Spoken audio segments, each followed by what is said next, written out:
Je m'appelle Louis, j'ai 26 ans et j'ai passé le barreau à l'IEJ de Paris-Descartes. Je suis spécialisé en droit pénal.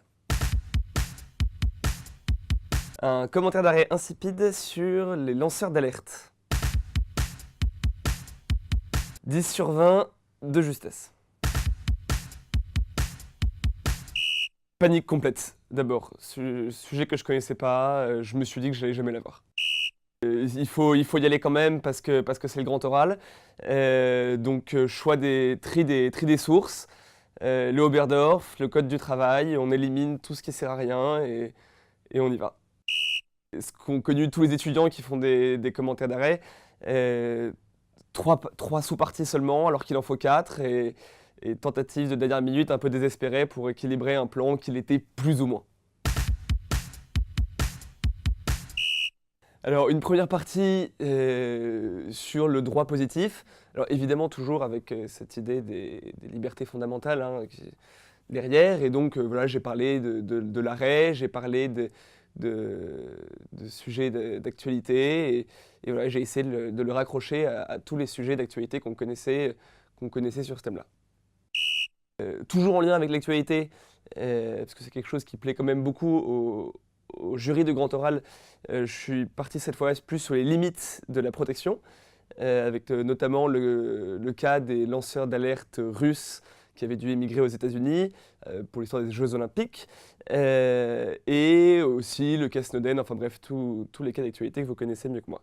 Et en dernière sous-partie, j'ai parlé du droit prospectif et notamment de la loi Sapin 2 qui arrivait à ce moment-là. Pendant la discussion, je savais que mon exposé n'avait pas été extraordinaire et je me suis accroché du début à la fin à cette règle qu'on m'avait rabâchée, toujours répondre aux questions.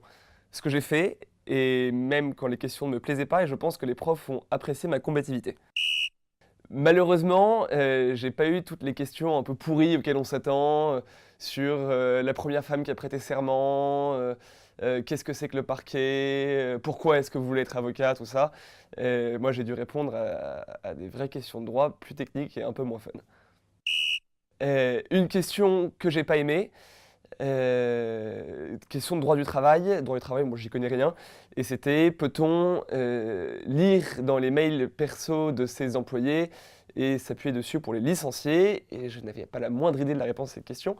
Et du coup, j'ai essayé de m'en sortir en tentant un parallèle entre la liberté d'entreprendre et tous ses corollaires, les droits que ça donne à un employeur, et le droit au respect de la vie privée qui défend le salarié. Et enfin, ce que j'espérais est arrivé. Moi qui suis plus spécialiste de droit pénal, j'avais fait exprès de parler de la loi Sapin 2, qui est très axée pénal des affaires à la fin de mon commentaire. Et les profs ont fini par embrayer dessus. Et c'est quand un des profs a dit à propos de cette loi que c'est l'arbre qui cache la forêt que je me suis dit que le grand oral ne devrait pas tourner trop mal.